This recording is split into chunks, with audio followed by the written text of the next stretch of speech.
I've tried to convince friends to do airdrop farming. None of them will do it.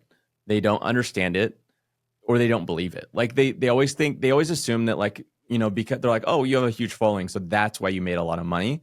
And they don't understand that that's just not the case. Like, you don't have to have any following. That, like, it actually be more advantageous to have more time to make a lot of money if you get a lot of time.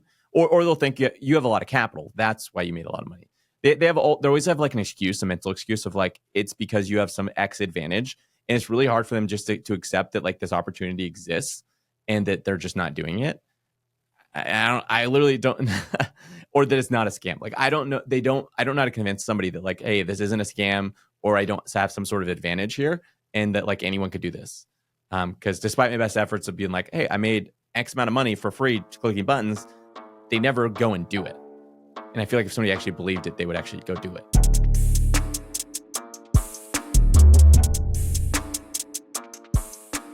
Welcome to the Never Die Podcast, your weekly alpha for those who never quit. Today I have on Harley, the bearded wonder, and we're going to be talking about airdrops, specifically like a beginner's guide to airdrops. Like, how do you earn them? What are they? Like, what do you need to know about them? I'm somebody who's made over $100,000 from airdrops in just 2023 and 2024 alone.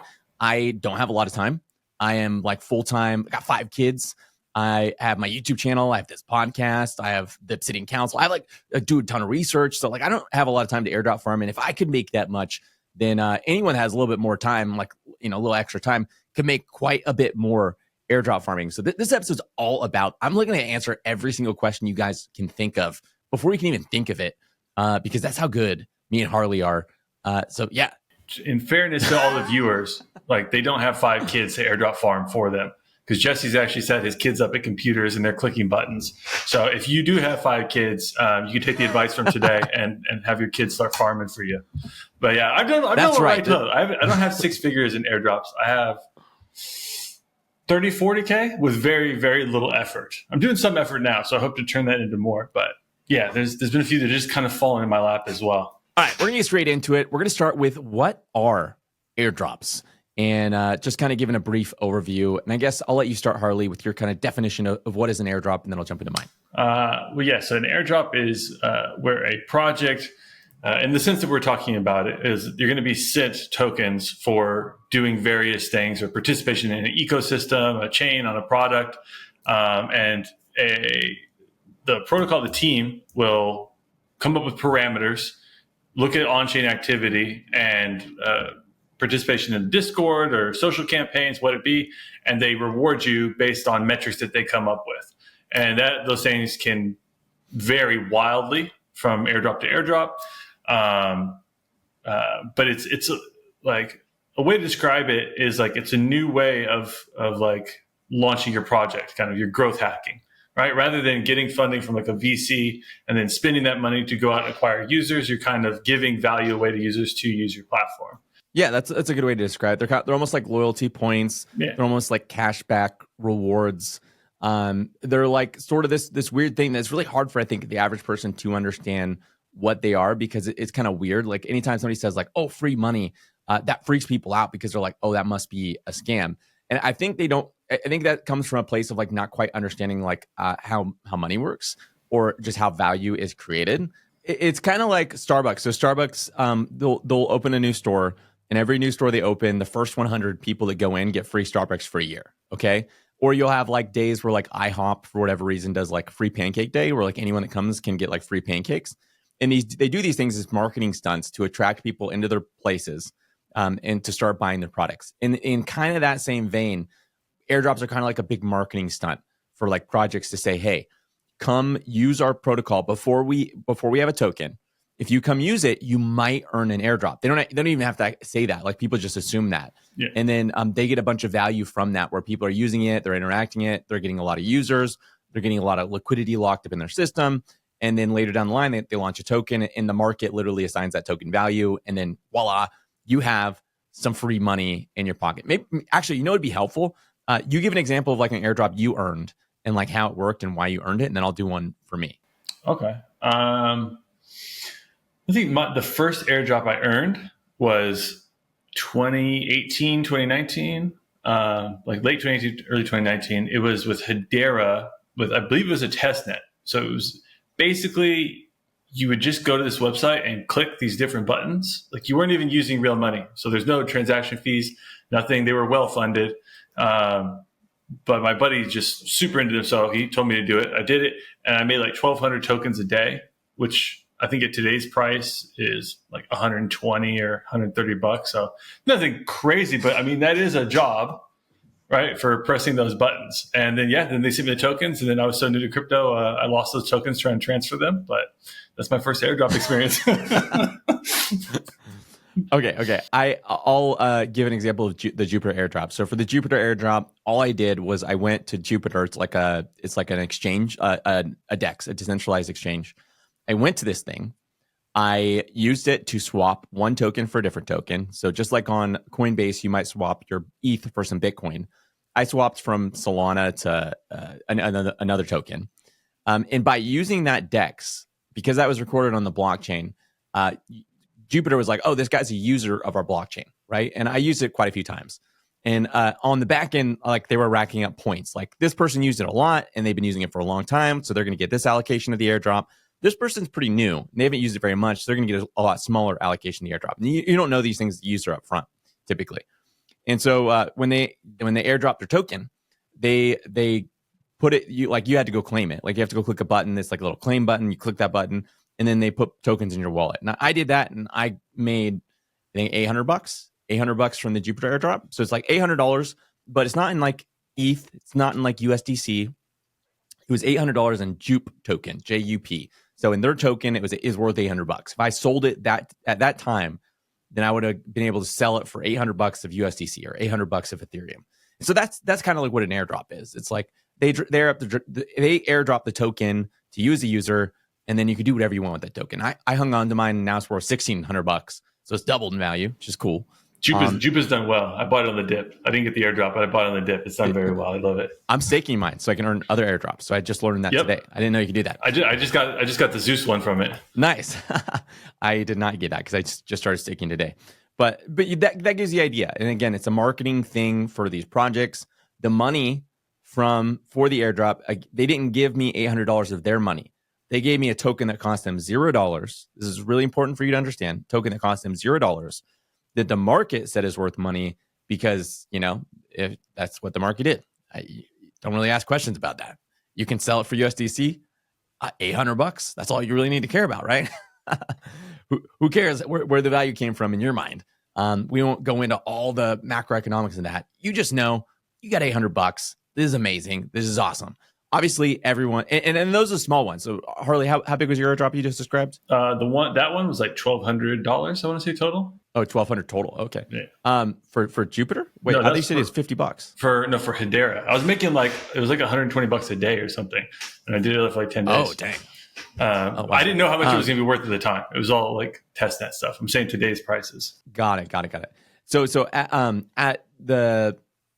so you can make smaller airdrops. So like I've made airdrops that are like $80. I had one airdrop where it was $1. Stupid one. But then they get a lot bigger, and that's where people kind of get really excited. Is I've had another airdrop that I made. The biggest airdrop I've ever made was I didn't even try to get this airdrop. Okay, so early on. There's this thing called decentralized social media and crypto. There's this app called Farcaster. I heard about it. I joined it, and literally just to check it out and see how it worked. I was like, cool, want to check it out. I also joined it early because I wanted to get my username because there's so many like fake versions of me that I was like kind of worried that somebody would steal my username. So I was like, okay, cool. Snag Jesse Eckel on there. And I was just using this thing. I was just posting on it. I was talking to people. I was using the direct messages. And it's cool. Like there wasn't very many people on it, but all the people on there were like just ballers because they were like, I don't know, only the like most hardcore of the hardcore decided to join this thing really early on. And that was it. I connected my wallet to it, was just playing around with it, and that was it. It's just social media. It's like Twitter, but built on a blockchain. Twitter on a blockchain. It's cool. Well, like, I don't know, like a year later, I got this like, I saw there was an airdrop for Farcaster people. I was like, cool, maybe I qualify. So I went to the website, clicked it, and it's like, oh, you got some tokens. And it was like a meme coin. It was called DGen. And I was like, cool, I got a meme coin. It was worth $2,000. And I was like, oh, $2,000 in a meme coin. This is crazy. for doing nothing, for just using this thing. But then I looked on the price chart. I was kind of bummed because like when it first came out, it was worth $5,000, and I had like missed out on selling at 5,000. I was like, shoot. And so I claimed it, and I like thought about selling it, and I decided not to sell it. And then like the next day, it dropped to like $1,000. So I was like, great, I'm an idiot. I should have sold it. But then I just didn't touch it because I was like, maybe it'll do something. Fast forward, it did something for like some random reason. This thing like skyrocketed. It like went just crazy, parabolic. And my initial $2,000 airdrop went all the way up to $60,000. $60,000 in a meme coin token, because they launched like a layer 3 like meme coin only blockchain and some stuff. It just skyrocketed. So yeah, that was a huge airdrop. I wasn't even trying to get it. It didn't require any money. I didn't have to like deposit any money on Farcaster. I didn't have to. I just was using it, and I got this thing. And that might like blow your mind. You might be like, how is that real? How could you actually do that? And I don't really, we've kind of explained it through, so far. It's just that for them, it's marketing, or, the market deciding this token has value, and the market decided it was worth 0, then it would be worth 0. But for whatever reason, the market's like, oh, this is worth a lot of money, and it's worth a lot of money. Yeah, I've kind of noticed that, like that pricing pattern with airdrops as well. Like they come out and like you're talking about Degen or Degen. I guess people call it Degen. I always call it Degen. The Degen token dropped 80%, basically. Wait, right? You say you call it Degen? I call it Degen. I don't know why I call it why Degen. You call it Degen? I know it's Degen, right? I had a call and I kept saying Degen, and people were like in the chat, they're like, is this the first time he's ever tried to say it out loud? So, I was like, I guess so. Yeah, I don't know why I say Degen. Maybe it's like Negan from The Walking Dead. I see it. With a D. I don't know. What's it called? But yeah, so the Pyth airdrop I got did the same thing. It like came out like 50 cents, it dropped down to like 30 cents, and now it's up at like $1. Juke did the same thing, came out like 80 cents, went down to like 30 something cents. Now it's like $1.80. W is doing the same thing. I just got a huge like wormhole airdrop that was worth like 15 grand at like airdrop time. And then, I sold some of it at launch, but as a sign of respect for showering me with these funds, I've held on to a good portion of it. Wait. How did you end up getting a $15,000 W airdrop? Mine was like way smaller than that. Well, yours would have been small, much bigger, sir, if you were pressing buttons. Yeah. Yes, it would have been much bigger. So for those who don't know, I have a Mad Lad. There was this whole thing where I just had to connect my Mad Lad to a Discord, and I would have gotten a $30,000 airdrop from W. I didn't do that thing because I just didn't. I don't know. I'm a very busy person, and you don't really like know up. It's not like I knew up front, like, hey, if you click this, you'll get $30,000. It was like, hey, if you click this, you might get an airdrop, and it might be worth money. And I didn't do it, and it just so happened that was the one thing. That was the one time I ended up being worth $30,000. But how did you get 15,000? That's a lot. What were you doing? So I got a couple thousand tokens for staking my Pyth, and this is another thing they're doing with airdrops, by the way, to drive value to their token. Like TIA stakers was like the first big one, but a lot of them are staking their tokens. Like you get other airdrops for staking the tokens or owning the NFT, things like that. But I got it for staking my Pyth, which was another airdrop I got. So I got that for free. And then I got this. And then I had used Wormhole on a few different wallets, sometimes only 1 or 2 times, not very much money. I just started, I was like, I'm going to airdrop farm this. And I mean, I sent money from an EVM wallet to a Solana wallet to a wallet, and then from a EVM wallet to a Kepler wallet one time on each of those. And I never sent backwards. And I got dropped on both my Kepler and my Solana wallets. So it's just, I mean, every wallet I did it with, like they just showered it. And this is the thing about the parameters, right? Wormhole was really well funded, and they decided to just give it away to everyone who was like interacting with it, from what I saw on Twitter. But then some have like these really tight parameters, a little less funding. So it can just be all over the place. But I just got really right place, right time, right transactions, I guess. And that's how it works. Like you're essentially guessing. You're playing this weird guessing game where you're like, hey, I'm going to go use these things.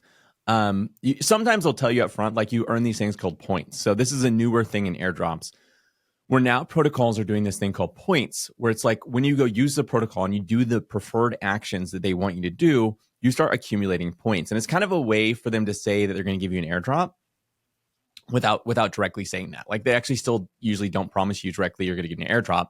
Like Eigenlayer, they'll actually behind the scenes say, hey, you're not going to get an airdrop. We're not doing an airdrop. But then you earn points for staking ETH, and you're like, well, why am I earning points? And it's this weird game where like you will okay, you probably most likely will end up getting an airdrop because they're going to have a token, and that's what the points are for. But like because they don't want to get into legal trouble, they'll always say up front, we're not doing a token, because they don't want people to be staking because they think they're going to get something in return. They kind of legally have to do that. It's like that's an expectation of profits, where it's just the market right now deciding, hey, we think we're going to get these tokens, and that's why we're doing this. And so right now you stake, you earn points, and that's kind of an indicator that you will get an airdrop and maybe how big of an airdrop is. But you still don't know like how much in US dollars you're going to get. Like you might put $10,000 into a protocol. You're not having to buy anything necessarily, right? You're staking your ETH, right? You stake your like on Eigenlayer. I'm staking my ETH on Eigenlayer. I can take it out anytime I want and go sell it and do whatever I want with it right now. But I'm staking it. They like that because they're like, that makes their protocol useful. In order for the people to use their protocol, they need people staking. So without that, it's like a cold start program. If nobody's staking, nobody would use their protocol because it'd be useless. But if a lot of people are staking, then their protocol is really useful. So I'm staking on there. I'm earning points, but I don't know if that's going to actually be worth anything. I don't know if I'm like going to make a lot of money or I'm not going to make any money. I don't even know if they're going to launch a token. And that's the airdrop game, is you're guessing where to put your money, what to do with it, and you're hoping you earn the right tokens. They're going to be worth a lot of money, and you'll make a lot of money from it. Yeah. I mean, there's a few aspects I'd say that go into airdrop farming, and I know because I feel some of these things myself. There's like one is like the mystery of it is like which one is best, right? Am I trying to do something that's high effort with like a Galaxy campaign or a Z League campaign, where I can do like a lot of smaller things and it adds up to something big, or is this going to be like something where having a lot of capital is good, and what's the best strategy for me to do that? But when you're doing it, they absolutely will basically like nag you into like, nah, there's no token for a long time, and then they'll drop a token, right? I don't know if that's part of the marketing or if they just want real users. I think it's like an SEC, a legal thing. Like they can't promise a token up front. Okay, well then it's a lawyer thing. But a lot of it too with airdrop farming is about the fatigue, right? So a lot of people will show up, they'll airdrop farm, but then they get distracted because crypto is full of people who are just looking for the next high, right? And it is very difficult to long-term farm a project for 6 months without any reward, especially if they're actively saying there's no token coming. Because when you're doing it, when you push $1,000 transaction, right, and they charge you $5 in fees or something like that, you have no idea what the ROI is, if there's ROI. And humans are bad at like futuristic thinking, planning for the future as it is, right? But you put uncertainty in the mix, it becomes a very like difficult calculus. And that's why rewards, I think, kind of stay pretty big on it. And it's also just technically challenging. Like most people don't know how to even get on chain. They don't know how to use these wallets. They don't know how to stake. That's like unfamiliar with them, or deposit, or use a bridge. And so there's like such a small subset of the population can actually do it. And, but like once you do it, it's like easy. Like to me and Harley, that's not that hard. And if you were to spend, 20 minutes learning, you could do it. It's just most people don't take the time. And then like Harley said, get distracted. And when he said $1,000 transaction, again, to clarify, you're not giving them $1,000. You're usually just doing an action where you're like staking that $1,000. Or like for the Arbitrum airdrop, I just used a bunch of apps on Arbitrum. I was like using GMX, okay, where I would use it to like, I was staking some funds on there, and I was using a bunch of dexes to swap tokens, and I ended up getting $5,000 from that. And it's, none of those things directly benefited Arbitrum, except for I was using their network. But it's not like I had to give Arbitrum money or anything like that. I think people get weirdly confused about that. We're like, oh, you have to give them money. And it's like, no, you're literally just using apps. And there's like a range of ways to do these things, from like literally zero money involved, where you could do like the things like Farcaster, like I said, where we're not actually using any money. And I think we mentioned another one where you're not using any money, but there's things where you're just like clicking. But you mentioned the testnet one, where you're just using testnet tokens. To things that don't require a lot of money, the EtherFi airdrop, I had $17,000 staked on EtherFi. Okay, a lot of guys in the OC had like $400. Some of those guys, so I got like an $800 airdrop. Some of those guys got a $1,400 airdrop, even though they had $400 and I had a lot more money. So it's not like you need a lot of capital to do it. In fact, having a lot of capital doesn't mean you're going to get a bigger airdrop necessarily. I mean, in some cases, maybe, in some cases not. But often it's like farming it, doing the right actions, taking the time, that'll do it. And like Harley mentioned, there's a lot of airdrops. It's not like there's just one, it's not like there's like 10 airdrops and you're like, cool, these are going to all make me a ton of money. You're talking about like that. Literally, there's thousands of tokens that are projects that don't have tokens that might offer an airdrop. And you have to know which ones that are worth the time and which ones aren't. And out of those 1,000, maybe 90% of them don't even drop a token. And out of those that are left, maybe 7 out of 10 tokens are worthless. And out of those ones that are left, the final 3, those are like the ones that you're like, cool, I can make money off these. And you don't even know. Maybe you're making a couple $100, maybe it's $50, maybe it's tens of thousands of dollars. And so it is really, it's like, it sounds like easy money, but it's also really, really challenging. It's actually in reality really, really challenging on the other side, because there's a lot of technical expertise and a lot of like picking the right places to do these things that's required if you want to succeed. Yeah. And it's when you first step into it as well. So I started getting serious about this in January. And I mean, all of January, I basically did no actual airdrop farming because I was so overwhelmed with I stepped into airdrop Twitter, and it was just all day, like threads on like this transaction, that transaction. And you're just like, it takes a while to just figure it out and to just not cut your losses, but choose your path, right? You can't do them all. You cannot do them all. You have to choose things. I chose as my main items, interoperability and like perps, because perps I think is a niche of a niche, where a lot of people are afraid to do it and push volume, right? So I'm like, all right, I got an advantage here. And same thing with interoperability. I was like, I use swaps all the time. I need a bridge all the time. It's something I can use normally. And like, I've been in crypto for a while, so I have higher capital than most people.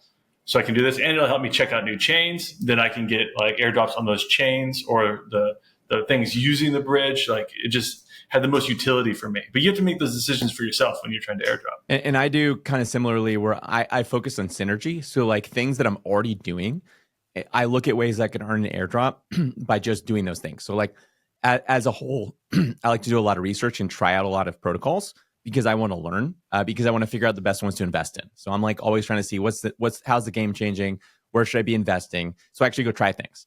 So when I'm bridging, I'll use what's called jumper.fi. It's a bridge aggregator. They don't have a token yet.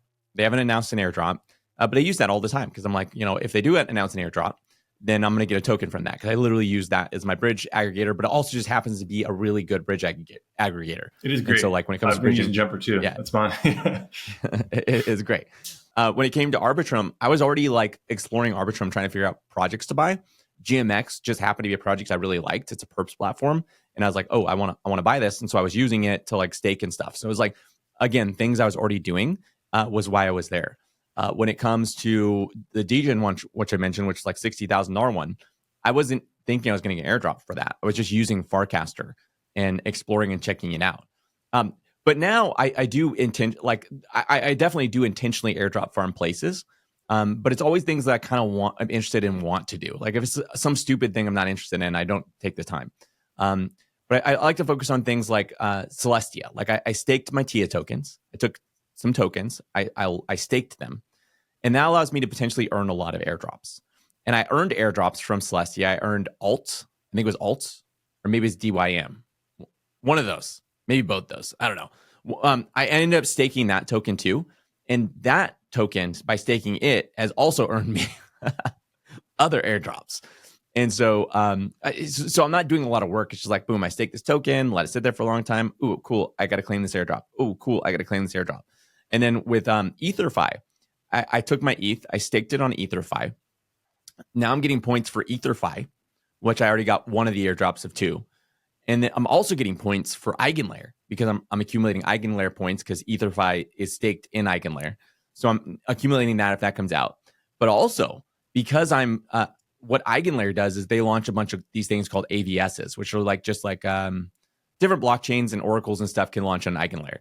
And when they launch, I assume they won't have a token. And I assume one of the ways they're going to distribute their airdrop is they're going to say, oh yeah, we're going to give a portion of our tokens to Eigenlayer stakers.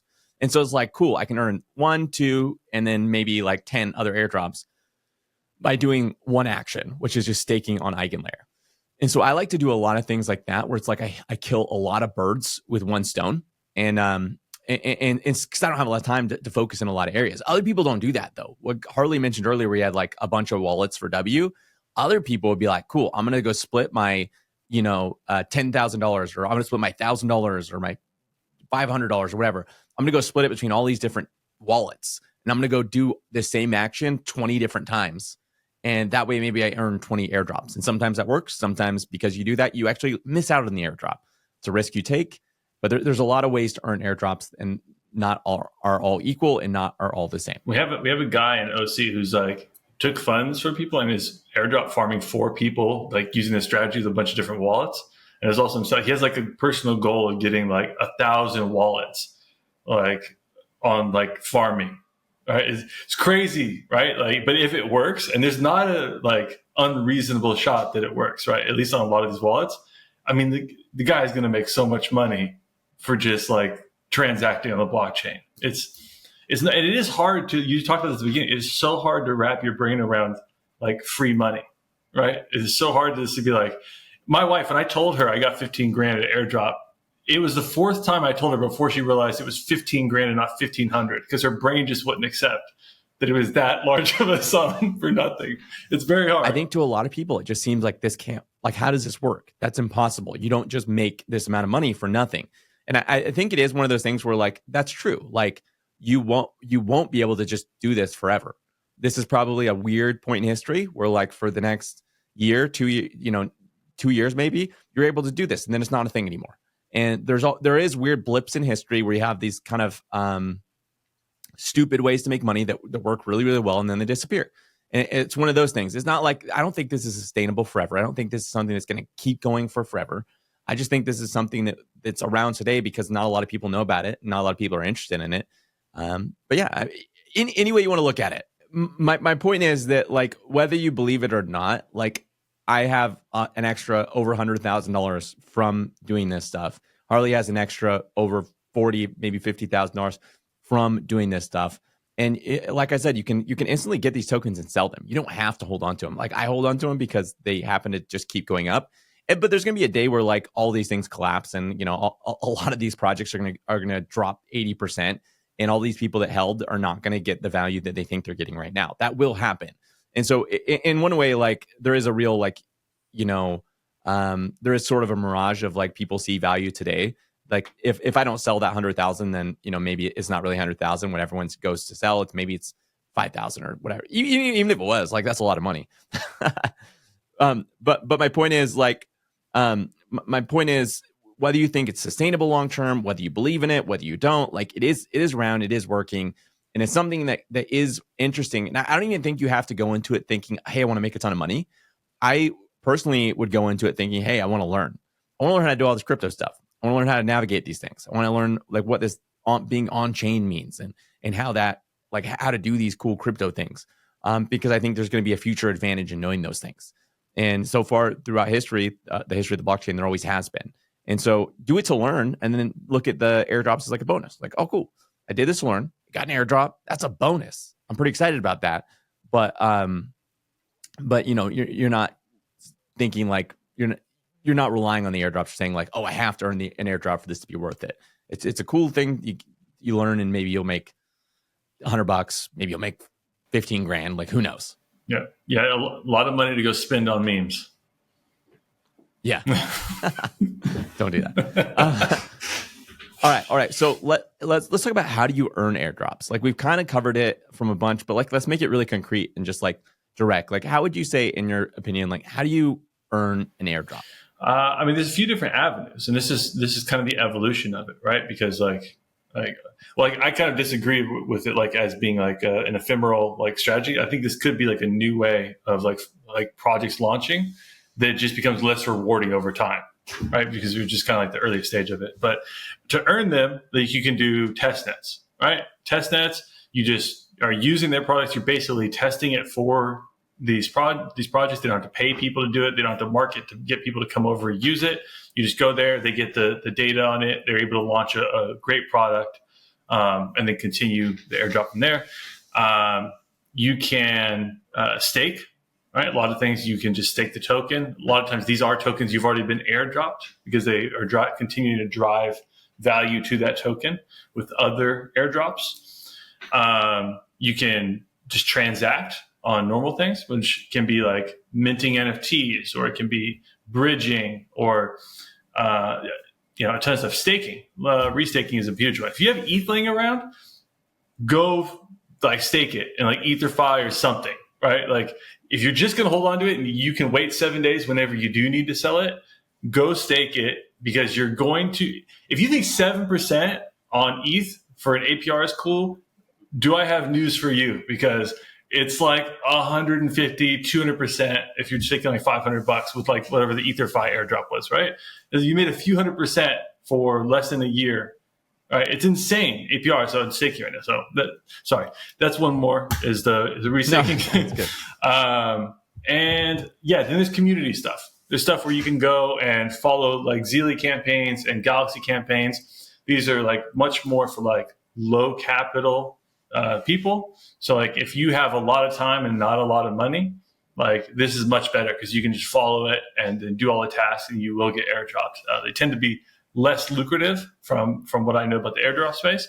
But, when I was first starting out in crypto and had no money, the amount that they're dropping for these things, which can be like several $100s, was a lot of money. So it'll probably be worth it to you if that's your category. Though you did a really good summary of different ways to make money. And I think it can seem overwhelming, like people getting started, they're like, oh, this is really hard. And I think my response to that would be like, yeah, it is hard. And that's why it's like valuable. Like there's like a reality that like certain things are gated by like difficulty, like they're really hard to do and therefore they're valuable. And at the point that they get really easy to do, then they're no longer valuable. Like the opportunity is typically gone. So if you want to get into something like this, you got to learn to do these hard things. It is complicated. It is confusing. It is frustrating at times. And it is a really big patience game. And I think that's where most people, I think, they lose at this is like a lot. I made these airdrops working over the past, 2 years. So I've been over the past 2 years doing a bunch of stuff. And over those 2 years, suddenly those things started to finally kind of come into place. These tokens finally started to launch and I started to make money. But it took a long time, me not knowing if I'd do any, like these things would make me any money. I was just, again, doing things I was normally doing, and they ended up panning out and I ended up making money. And I still out of nowhere, I'll get like a notification like, oh, cool, I've gotten this other airdrop for a thing I didn't even know I was trying to do. Like I didn't even know I was going to earn an airdrop doing this. And it's cool. Like, I think we're going to keep seeing that for 2024, 2025. There's a lot of protocols who are sitting on the sidelines waiting for the bull market. Now that it's here, they're getting ready to launch tokens. And they see all the attention that these tokens are bringing. So they're airdropping their tokens. Everyone's excited about airdrops, so the prices keep going up. And as long as that lasts, people are going to keep doing it and it's going to keep working until, again, eventually one day, like these tokens are going to all collapse in value. Like, let's be real about it. They're going to go down like 80, 90%, because that's just the way, the cycle of how these go. Your job is to say, hey, before they go down 90%, I'm going to be the guy that sells, make some money. And, even if you don't, like I said, it's not like it costs you money to do any of this stuff. You're just staking ETH or that you already held, or you're using things that you were interested in. There's no upfront cost to do these things except for transaction fees. And then in some cases risk, like if you're using a new project that, maybe isn't audited well or whatever, like there's smart contract risk. Like if you stake your ETH in there and that project gets hacked, well, that's a risk to your staking your ETH. So you have some risk in that way, and you have some transaction fees. But outside of that, it's not like it's an upfront, there's like social risk too. Like, so scams are huge. And so you have to like understand the crypto space overall, right? Like you always have to be alert. Like everyone is trying to take your money. It's not paranoia. Like just assume anything that's being sent to you is someone trying to remove your money from you. Like in this space, you're on your own, right? Like I've seen so many people get drained already this airdrop cycle. Like in the last few months, several thousand every time. Like the ones that I've seen, it's just a lot of money is lost by just clicking the wrong link. Like Twitter is a hotbed for it, right? Like people, it looks so real. It looks so real. They will have the same name, the same like authentication, the same branding, everything will look exactly the same.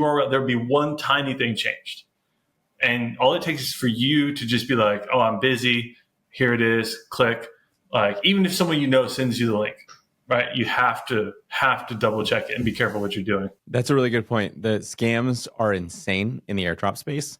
There is tons of fake Twitter posts. There's tons of fake websites. There's tons of fake links that get messaged to you. Typically, you do have to approve a transaction to get drained. So like they'll send you a link, you click on it thinking it's the real site, you approve something in your wallet, and that drains your wallet. Some ways to combat this is, for one, triple check everything. Like I literally will always triple check the validity of like a link by going to like 3 different sources. Number 2, use a wallet like Rabby Wallet or Phantom Wallet. They'll typically warn you, if there's something off about that transaction. They don't catch everything, but like with Rabby, they'll like do a transaction simulation where they'll show you, hey, this transaction is going to drain this much funds from your wallet. Are you sure you want to do this? And so that kind of helps. There's a cool plugin from DeFi Llama. So they have a browser extension that does highlight on Twitter some of the scams. So like some of the scams it'll highlight in red. So it's just another way to maybe avoid some of those. And sometimes I've seen them and I'm like, wow, I would have totally thought that was a post from that project. Because typically it'll be like the same name, but they'll add like one little extra letter in a place you won't really notice. You'll be like, oh, that's like sneaky. And another way is just be insanely paranoid. If you're doing airdrop farming, it's like you're going down in the coal mines, right? You're going gold mining, gold digging. And you got to understand that like down in the gold mines is treacherous. It's rough. There's like gas leaks. There's explosions. You might lose an arm. Like, that's kind of how it is with these airdrop farmings. Like it's not for the faint of heart. And, the risk really does come from you doing something stupid, like using a scam. I've never actually had a project get hacked that I've done airdrop farming for, but that is always something you should be aware of. And then just transaction fees, which if you're doing something on Arbitrum, you're like talking about cents, like 1 cent transaction fees. But I guess technically that does cost money. So like, maybe you're paying a buck or two to do some of these transactions over the course of 6 months. And I guess that would be some sort of risk. It's just not really big. I think we've covered a lot on like security. We've covered a lot on ways to farm. But we can cover some things to farm now. I already mentioned interoperability and perps. I think right now, Jumper is definitely a big one for me because in the interoperability game, we already had Wormhole Drop, which is enormous. Layer Zero is the other one people are waiting for because it's another one that's very well funded. But when you look at these, the funding tends to come into play. And Layer Zero is a little bit late in the game. You can still try that one, but I'm focused on Jumper and Hyperlane are my 2 big ones. And then a smaller one would be like D-Bridge. But Jumper and Hyperlane are very good. And focusing on, for Hyperlane, using Injective and Injective EVM. There's not much to do on Injective EVM, but I bridge over because I feel like the ties. This is a lot of the airdrop game too, by the way. It's trying to figure out these hidden ties between projects to get the most for your airdrop, right? Wormhole was with Solana Deep. There's like talks out there that Layer Zeros with Aptos Deep. I think Hyperlane is going to be with Injective Deep. So transact into Injective and back with the Injective EVM and other things. On Merkley, you can do token transactions now with Scroll and Base. So you get transactions on those chains. Jumper is just great for everything. Right? Like if you go to Jumper, which Jesse had already talked about, like I use it for my swaps. I use it to go chain to chain. But if you want to just push extra transactions, that's the best place to do it. And then staking, right? At this point, like for me, I hold ETH and I'm going to continue to hold ETH. I think ETH is undervalued where it should be in the market. And 7 days, I'm fine with that unlocking period. So I'm staking my ETH and I'm going to be doing that, it's across a few wallets. I'm adding more wallets because I think with each wallet, like Jesse said, people who would save like $400 kind of got the same airdrop as him with 17,000. So if you can do like a few wallets with $400 or $500 or whatever you have, I think you could end up with a much bigger one. So that's another strategy I have there. When you're saying you're staking, are you just you're talking about Lido? You're just staking on Lido, or you mean EtherFi? EtherFi. Got it. So yeah, that's so you have a couple obscure ones in there, and then you have like Jumper. Jumper again, you just use that if you're just bridging. Like instead of bridging on anywhere else, you just use Jumper, maybe get a token from that. You mentioned the ETH one. That's probably the easiest one for anyone to get in. Would be, hey, go if you have ETH, if you're already holding that, go to something like EtherFi, go to something like Swell. Swell's a good one that they haven't done any airdrop yet, and go stake it, and you're going to earn potentially an airdrop from for Swell, the Swell token. EtherFi, you're going to have a second round of the EtherFi airdrop, so you're going to get some of that. You're going to get potentially from that the Eigenlayer airdrop and a bunch of airdrop from a bunch of AVSs, and that's just so easy. It's just like you take your ETH, you stake it, that's it. Super easy, and you're done. You don't have to do anything else. I think that's probably the easiest one you could possibly earn, potentially. Some big ones coming up, right? I think are ZK Sync. So doing stuff in ZK Sync, I think we're going to see some airdrops from that. Scroll, we're going to see an airdrop. Blast is going to have an airdrop next month. Grass, you mentioned the Grass browser extension. I don't even know that could be like a scam, like overall with the project. I don't really understand what the whole point of like what it's even doing. But it's just a browser extension you install in your browser and you're it's supposed to be like some AI play or something like that. I don't think I'm going to get very much from it. I've seen some of the points other people have and like the pre-market for the points, and I'm getting nothing from it. But it was something you just add on the browser extension. It's definitely on like the more obscure end of the airdrops. That's a very obscure one. Yeah. Rabby wallet. So if you have a wallet instead of using MetaMask, use Rabby. You'll get points for using it. So we can use swaps in your wallet. There's a bunch of things you get points for in Rabby wallet. They have like a little points thing you can look at and see how you're earning points. And so just by using that wallet, you could potentially earn an airdrop. I mentioned Farcaster, just being on there. My airdrop was just from using the app, like just using it. And I have my wallet connected to it too, so that might play into it. But having your wallet connected, using it, that's a way to do it. Staking as well. So staking my Pyth, I'm going to continue to stake my Pyth. Staking my Jupe. Also, Jupe is going to have another airdrop season, and those airdrops were enormous. And I think the airdrop is going to be the same amount, like of tokens, percentage wise. So dollars wise, it'll be a much bigger airdrop, but it'll be split against however many people are using the platform now versus then. But I think I'm getting the sense that people are sleeping on this upcoming airdrop from Jupe. Like people got paid and they just think the game's over.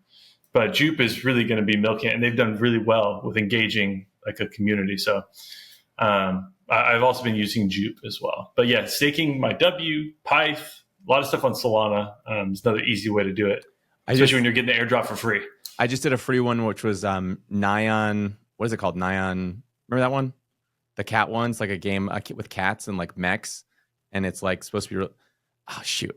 Nyan. You love cats. No, you love cats. I have to look it up right now because this is Nyan Heroes, so Nyan Heroes, and they have you can earn a bunch of points. They like tell you exactly what to do. Oh yeah, Matt sent that. Yeah. So you go and you do a bunch of stuff to earn points. It's just an upcoming crypto game that I have heard from people that like are hardcore into gaming. Like they're like gaming just nerds, like Max, they drink all the G Fuels. They have like a $700 gaming chair, and they are really, really into gaming. And they said they've tried a ton of the different crypto games, and they hate them. They're like, most of them are just so bad.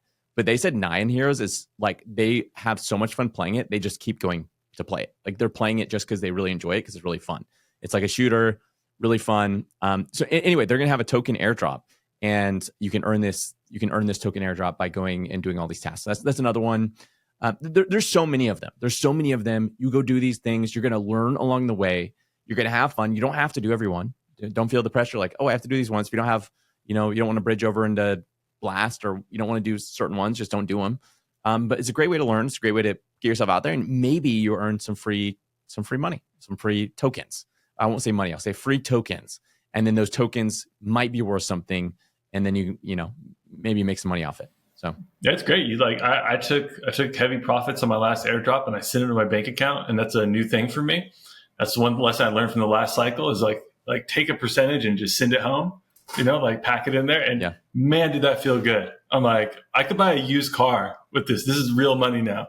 And then I left the rest in there to ride, because I think in the bull market, it'll go nuts. I'll probably get more airdrops from it. And that would be my personal non-financial advice to everyone is when you get one of these airdrops, send some home and then see what you can do with the rest in crypto to expand your empire. You cash that into something you can stake or hold on to. Like strategize. And I'll highlight that a lot of these airdrops, like Celestia, I think I got it initially and it was $2,000, went up to 20,000. I mentioned Degen, I got it was 2,000, went down to 1,000, then went up to $60,000. Jupiter was 800, went up to $1,600. So a lot of these airdrops, for whatever reason, right now during the bull run, you get them and they tend to like go up. Like as a rule, so far they've tended to like whatever they get airdropped at, they tend to end up higher a couple weeks later and sometimes a couple months later. So so far, after that initial dump, they tend to get dumped by the people just taking profits, and then they get built up. So far, it's been more lucrative to hold than not. I think at some point that's going to switch, and that won't be the case. And I think people will be kind of like shocked by it. They're like, "Why are these things going down now?" So it's something to keep an eye out for. But yeah, I mean, can you think of any reason you wouldn't want to airdrop farm? You have 2 months to live. Yeah, okay. You have 2 months to live. It does take time. You're like, I need it now. I just need meme token to pop. Like I need it tomorrow. But there is no, like, if I could look at this as a dependable, like if I knew when the checks were coming and I could 100% say, like, when I farm, I'm generally like 80 to 90% certain, like I'm going to get a pretty big like payday for what I'm doing. If I could count on it, like it's the best hourly like thing you can do, like in my opinion. Right now, if you were to sit down and be like, I have 1 hour of time to like make money, and it doesn't matter when that money comes, it's airdropping. It's airdropping, like that, because you're going to get paid like on an hourly basis, like 3 to 4 figures. Well, you could, like, you could be, but again, that's the point. Is like it's a patience game, because you might do this for an hour a day for like the next 6 months and make $0. And then out of nowhere, it's like, boom, here's a $5,000 airdrop. And you're like, what? And, it makes up for all of it. But you'd never know. And that's really where people struggle with, is they don't know, or they struggle with the scams. They get their wallet drained because they do something stupid. Which maybe you have an airdrop wallet. You just keep the amount of funds you want to use for like airdropping, airdrop hunting. And then you have a separate wallet for like, your investments and things like that. That's a good maybe cleanliness habit, sanitary habit, to like make sure you don't lose a lot of funds doing airdrop hunting if you don't really know what you're doing. Yeah, and using a hardware wallet's always a good idea, instead of using just the in-browser wallet if you can afford it. It's super annoying using a hardware wallet. Like if you're like doing a lot of airdrop farming, it is like super annoying because you have to click all the buttons. Yeah, like every transaction. Oh, I'm used to it. I'm like, just take my money. Yeah. Just take my money. I'm used to it. That's all I do is I use the wallet. So I've gotten used to it at this point. But yeah, cool. Well, I think we've done a pretty good job. I don't know. Maybe this is confusing to somebody new. We've really tried. It's really hard to think about from the perspective of somebody new, like how you guys see this, because it is so confusing. But like I said, that is kind of why it's worth so much money, is because most people can't wrap their heads around it. And I think even out of the people that can, like, they just doubt it so much that like they're not willing to put in all the time and effort that's required to actually make it work. And so you just have very few people that end up doing these things and making a decent amount of money for it during the season. I don't know. What are your thoughts, Harley? You think later in the cycle people are going to figure this out and it's going to be like a mania around airdrop farming, like the retail investors, or do you think it's mostly just too technical for most people? I honestly think people who come later, there's two sides to it. I think they tend to be people who are more willing to be steady eddies, which it would be advantageous to airdrop farming, but they're less likely to dig this deep into it. I think crypto's still missing that thing that, we talk about, that onboarding users. Mm-hmm. It's going to come through gaming or whatever, however it's going to come. We're still missing that, where we get masses on board to kind of dilute these airdrops to where like it becomes a functionable like business model for these companies. So there should be a mania around it.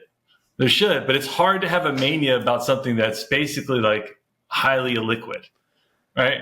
It's I don't know. It seems very difficult to have. So I don't think you will see a mania around it, because it's just too like in the future.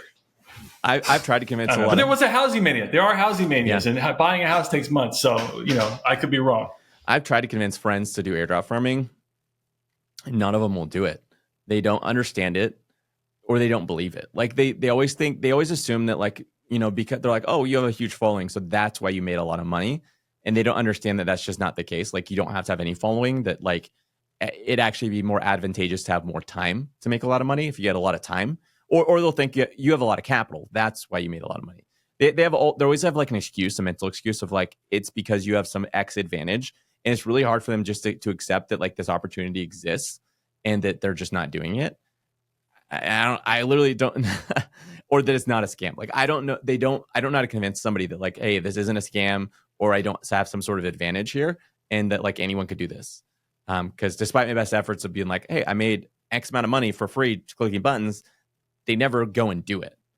And I feel like if somebody actually believed it, they would actually go do it. Yeah, it's just so hard to convince people to. Because I've thought about it too. Like, people like in my family that have a lot of money. I'm like, what if I just set them up with like $500 in a wallet, and I just have to accept that they might get scammed and lose that money. But if I just set it up to like teach them to like transact, I was like, no one would do that. My wife is like your friends because she's technical. My wife's a data scientist, and she knows how to set up nodes. And I'm like, let's set up nodes. I was like, let's set nodes. I was like, you can make like $5,000 to $50,000 on these things. Like, when you get airdrop, she goes, okay. You know, she helped me when she had free time. She lost interest really quickly. It became like a task trying to get her to even do it. And she's like, yeah, they just seem so scammy. I'm like, mother, you know? And so when I got this airdrop, I was like, yes, $15,000. I was like, this is what I was talking about with the airdrop, or with the node runner. You know, it's like, it's so hard to drive it into people's heads. It's hard to drive it in my own. So I can't even be mad at them. I've gotten these airdrops and it still doesn't seem real. I'm like, how? I mean, I understand the mechanics. I understand how it's just created, but man, does it feel good? It does. Cool. Well, yeah, this is it. As always, now this is investment advice. We didn't really even say a specific token, or we talked about ETH a little bit and stuff, but if for some reason you think this is investment advice, it's not investment advice. We're just talking about airdrops. We're talking about something you can do if you want to do it. If you go do it and you lose money somehow because you're really stupid, you got scammed or something like that, well, that's on you because you're an adult, okay? We told you there's a lot of scams. We told you if there's smart contract risk. We told you some of the things that you could get into trouble doing. Those things exist. You're an adult. Take responsibility for your actions. If you're going to get into this, you're going into the gold mine. You're going down deep. It's treacherous down there. There's weird. It's like not a normal gold mine. Imagine like a little gold mine, but there's like little, because we're going to make this gold mine a little cooler. It's like there's like little dinosaurs down there that like will eat you alive. So it's like a normal gold mine with like the no risk, but then they have like these little creatures like lurking in the dark, and like you just hear like little Johnny scream like down the street, and you're like, oh no. But like down the street in the mine, and you're like, what was that? And then like you take your little lantern, if you're taking your lantern, you're gonna go investigate. Like, just know you're next. Just know you're next, because that's how it always works. And if you want to go down there, you need to go down there well equipped with knowledge.